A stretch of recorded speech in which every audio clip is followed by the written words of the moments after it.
The fastest way that I found to replace front axles on a Silverado, Yukon, Tahoe, Sierra. Show you what we got.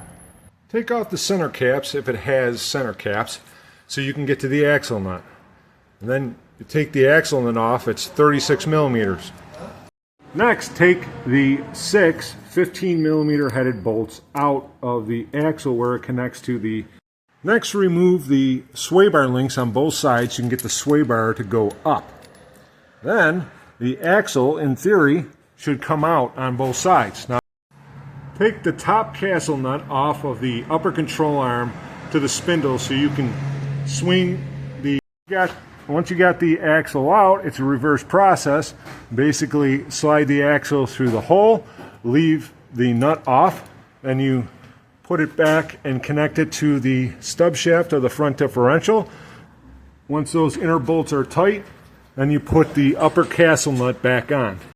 Now you can tighten the castle. Install both sway bar links.